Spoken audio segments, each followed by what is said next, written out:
earlier this week, well, I guess we've been here a couple days, but I guess it was maybe yesterday, you had mentioned in a conversation that we were having that I was carrying my stepfather's shame. And so my question is, with regards to that, because I haven't really, I guess maybe been able to access too much shame, or I guess I don't know what it looks like, or so I was hoping that you could address that. And yes, certainly. Yeah. I feel shame is a big issue that a lot of people need to face, and I'd love to address the issue of shame. Here we're talking about shame that comes from sexual abuse. So put it into context of sexual abuse in your childhood, and there's shame related to sexual abuse in the childhood.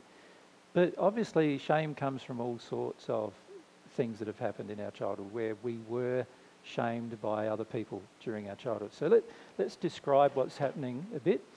And usually there's a person, an adult, who, when we were a child, did something to us. And in the case of sexual abuse, they sexually abused us, obviously. So let's use the situation of sexual abuse, but it could be violent abuse. It could be to do with personal violence from the adult to the child. And it could be to do with even humiliating the child verbally and emotionally all the time. So all forms of abuse we're talking about here, whether it's physical, emotional, or sexual. So let's look at the sexual abuse. Now, usually when this adult abuses the child in any way, whether it's violent, physical, emotional, or sexual, the adult tells itself that it has nothing to be ashamed of. In other words, what the adult generally does is it blames the child for the adult's actions towards the child. So, for example, when the child is violently abused, the adult says it's your fault that I'm doing this because it's something you did. Does that make sense? So the adult blames the child. When the adult blames the child, this has the effect of creating openings inside of the child where the child thinks that it has something to be ashamed of. In other words, the child believes that it is the problem. It has the shame. It is the person who has the problem. Does that make sense? Because the adult has taught the child to believe such things. All right? So whose shame is this really? Can you see it's not really the child's shame? It's a feeling that exists in the child of shame, but it's not really the child's shame because the child didn't abuse itself. The adult abused the child. So it's really the adult's shame that the adult has refused to own and refused to take responsibility for, and now blames or projects that emotion onto the child. And because the child, being a child, doesn't have the ability to easily determine what is right and wrong within itself, it then thinks that it must be wrong, that the child has been the problem. Does that make sense? But this shame does not really belong to the child, it belongs to the adult. Most people have huge difficulties feeling shame. And yet, if they realise that almost all shame that comes from your childhood is not your own, but rather somebody else has projected at you, you would probably allow the feeling of shame to come up more frequently and to be felt. Now, there is a shame that belongs to you, the adult, now that you're an adult, and that is the shame of anything you chose to do out of harmony with love. So, whenever we choose to do something out of harmony with love, it affects our internal conscience. Is that how I spell it? Yeah. And therefore there is a generation, there's a law of compensation and motion that's generated as a result of anything you choose to do out of harmony with love that causes shame to begin inside of you. So I'm not talking about that shame. I'm talking about the shame that occurred during abuse that occurred as a child. That shame, the abusive shame, came from the adult. In other words, it's the refusal of the adult to honour that it is doing a shameful thing. Right? So whenever an adult has beaten you, or so been violent towards you, or sexually abused you, or verbally abused you, like with sarcasm and humiliation and all those things, from God's perspective, that is the adult's shame. Does that make sense? That shame really belongs to the adult, but most adults don't want to feel that shame, and so what they do is they blame the child for the shame they feel. So they actually tell the child, it's you that has been the problem. You have something to be ashamed of.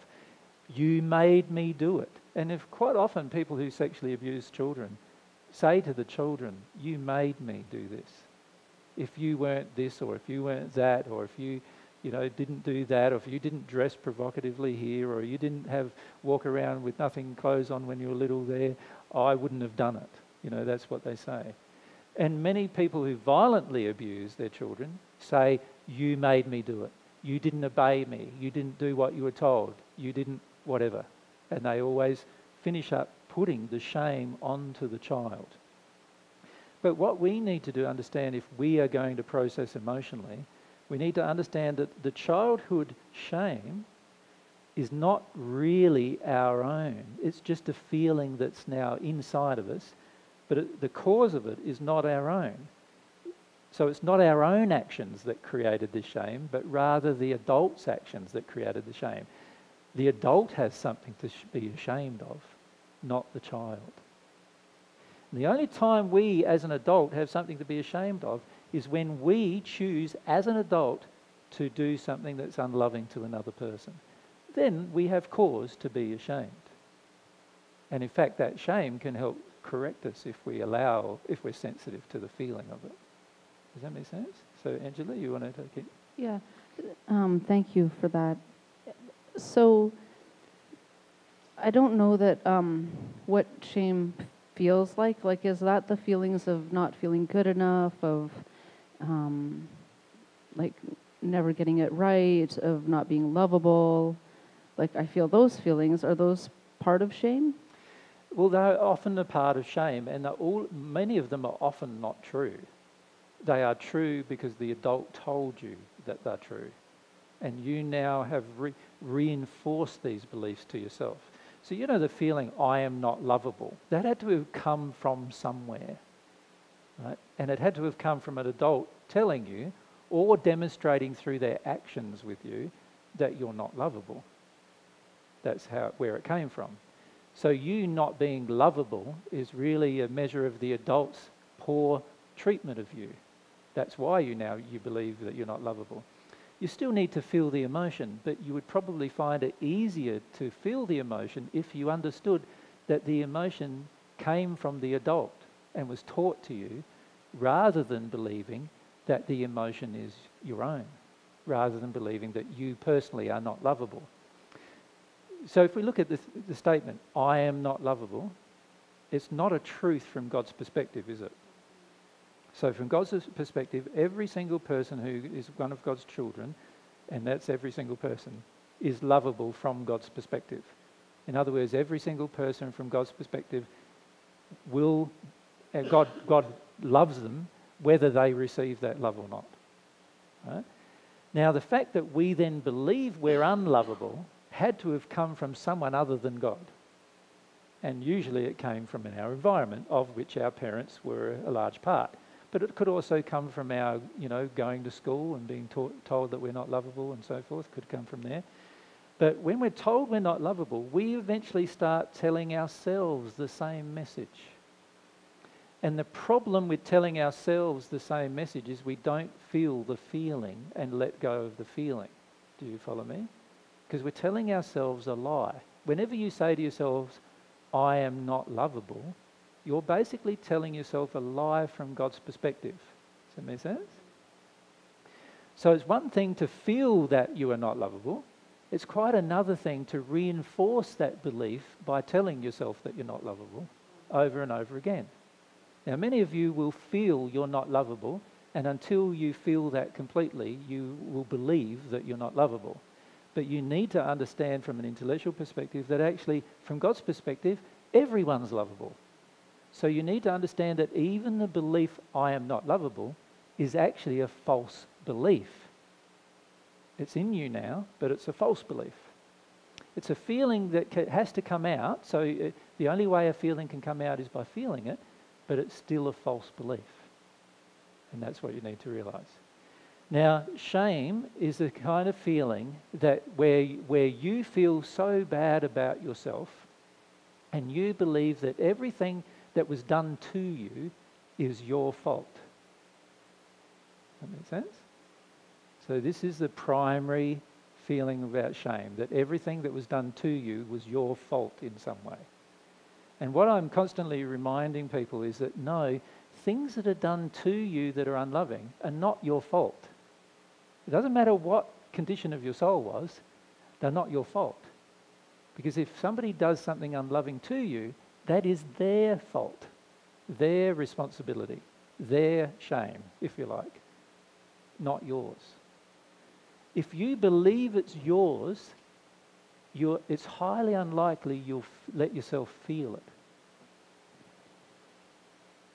Because there'll be no point to feeling it, because you believe that you are shameful.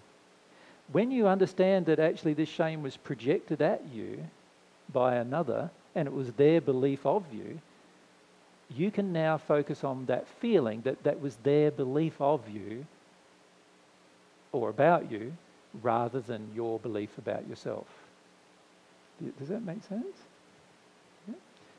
Now, we're getting very intellectual here already, but some of you, just me acknowledging that much of your feelings are not actually your real, like they're not yours, they're not, you didn't cause them. The real cause of most of our feelings when we're a child, in particular this is our own families generally, or adult acquaintances, their projections upon us. That's the real cause of the majority of our feelings as a child. Now, when we grow up and we become an adult, now we are self-responsible beings, so whatever we project onto others that is unloving, that is our shame. No, that's not theirs. So there are times when you, at the moment, you think as an adult where you feel like that person's a terrible person, you're judging the person. Well, that's your judgment. That's not theirs. That's your shame. That's your unloving behaviour. And this is what we've got to learn to stop, is learn to stop our own loving behaviour, but feel about all unloving behaviour that's been perpetrated towards us. Let it all go, in other words. Does that help, Angela? Yeah? Okay. Thank you. If we go across to Selena. Thank you. Hi, I'm Selena. I had an experience when I was a child of a sexual predator trying to pick me up, and I never told anyone. I kept it to myself. My mom remembered I had nightmares, but I never told anyone till I was a teenager. Sorry, say that again to me. A special, it was... A sexual predator? A sexual predator. Yeah, tried to pick me up. I didn't even know what that was at the time. I was, I think, maybe 4 or 5. So this is a real event? Yes. Yes. Oh, yes. Yes. Good day. And I experienced a huge amount of shame, even though I never told anyone what had happened. And he didn't actually touch me, but the insinuation was there of what he wanted, even though I really didn't know what it was. Yep. I felt a huge amount of shame, even though I didn't understand the experience, Yep. so much so that I couldn't tell anyone at all. Yep. So where would the shame come from in that? Well, sexual instance? predators are very interesting in their ability to feel children's emotions, in particular children's emotions. Any child who has been made open to the feeling that it's their fault and anything is their fault. When bad things happen to you, it's automatically your fault. Yes, and Okay. usually it's our parents that make us open to such a feeling, Yeah. that any bad thing that happens to us is your fault. And the parents do this through reinforcement. Like, so when they're smacking us, they say, it's your fault I'm smacking you, you know. So they don't say it's their violent action, they say it's your fault, it's something you did that caused them to smack you. So a lot of children, by the time they're 5 years of age, already believe to a large extent that most of the unloving behaviour perpetrated towards them is their fault. Does that make sense? It's because they're bad somehow. You know, that's the feeling. Now, sexual predators are very, very sensitive to that feeling in a child. Can you see why? Because the sexual predator gets to abuse the child, and the child would automatically feel that it must be their fault. And nobody has to say anything to them about it. The child will feel that it was their fault. So they feel sexually dirty and ashamed, and they feel as a result, this is as a result of any perpetration of sexual abuse, and they, in addition to that, feel that it's all their fault. Now, a sexual predator is very, very open to that feeling in the child. So whenever the child has this feeling in the child that whatever will happen to them that's negative has to be their fault, this is an attraction to sexual predators.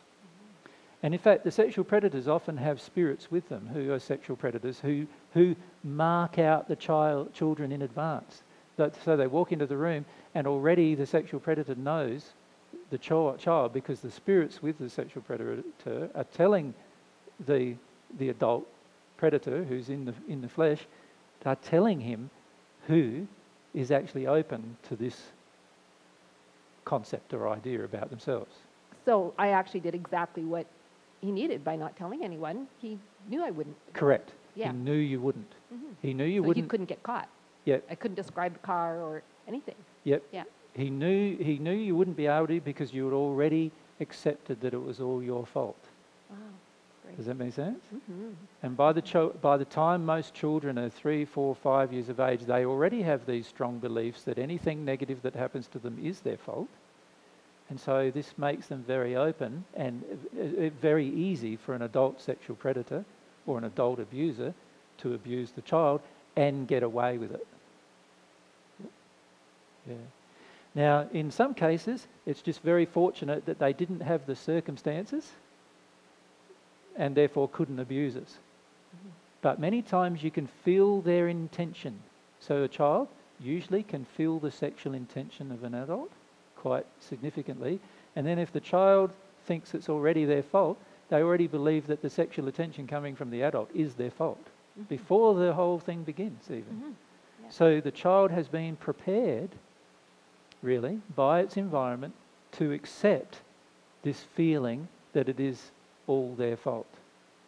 Yeah, and it's very sad when you think about it, isn't it? Because the average adult parent wouldn't conceive that whenever they say to their child, it's your fault that I'm smacking you, and basic things like that, that they're actually preparing their child to accept the blame of adult perpetrators of abuse. The average parent wouldn't believe that, but that's actually what's happening psychologically. So educating children to protect themselves still couldn't... Doesn't help. It still happens because Spot on. they can spot that child that's not going to tell no matter what.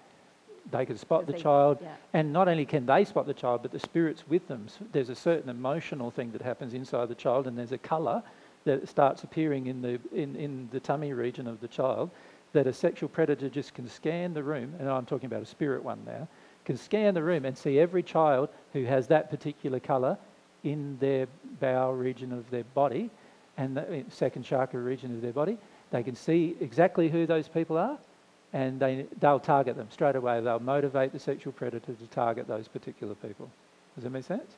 And it will only be circumstances that prevent the abuse from occurring, because the reality is the child's emotions are already open to accepting the abuse.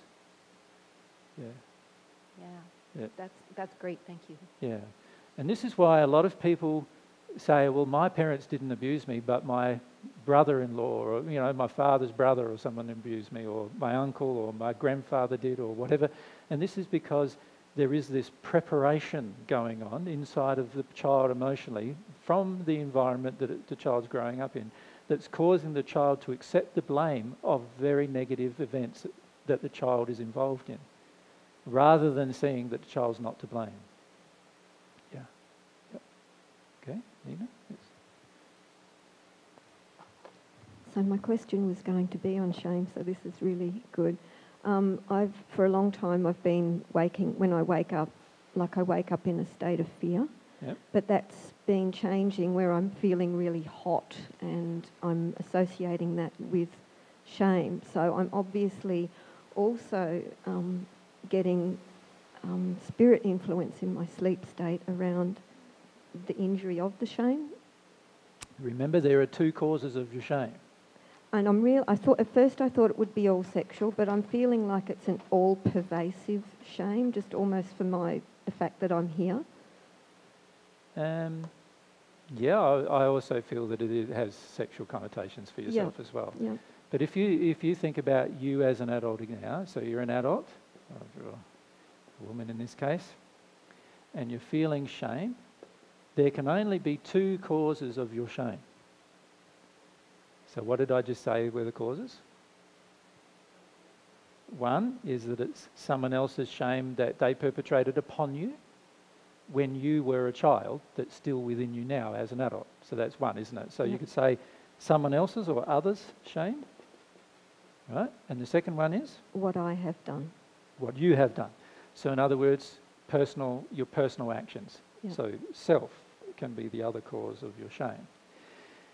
Now, the majority of people generally blame all shame just on themselves. That's not accurate because not all shame is your own. As can be seen, when you're a child in particular, other people did things to you. Whether those people were in spirit or on earth, it's immaterial. They still might have done things to you, and that causes you to feel shame of some kind. Now, a lot of events that happen to people in the spirit world are just as sexual in nature as events that happen on earth. And so sometimes it's sexual events that happen in the spirit world that cause this shame to build up. But there is this aspect of self that I must recommend the majority of you do not run away from. So there's the other stuff that we've just talked about, but there's this factor of self as well that we need to be very careful we do not run away from. In fact, we're going to be very tempted to run away from that and blame all of our shame, once we hear the explanation I just gave, blame all of our shame on other people and something that occurred in our childhood. And not all of our shame is the result of other people or what occurred in our childhood. In fact, a lot of our shame comes from a law of compensation of what we have chosen to do as an adult. And in our sleep state, we choose to do many things that we would not normally choose to do in our awake state.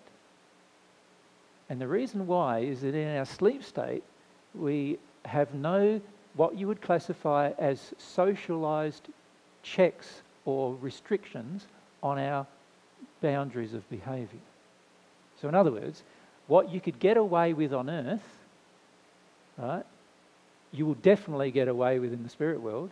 But what you can't get away with on earth, you might still be able to get away with in the spirit world. So look at my rebelliousness. Well, I would look at, firstly, your first feelings. You need to learn how to trust your first feelings. So your first feelings were waking up, feeling quite afraid, feeling quite ashamed, and feeling that it was sexual in nature. Does that make sense? And yes, to be blunt with you, there are things that you are doing in your sleep state that are sexual in nature that in your awake state you would be ashamed of. Does that make sense? And you don't want to come face to face with that particular issue. Now, the reason why you choose to do some of those things are related to what others did to you when you were in your childhood, but there are choices you are making as an adult that cause you to wake up in your shame. Now, the average person who wakes up in shame or fear instantly chooses to get away from the shame and fear.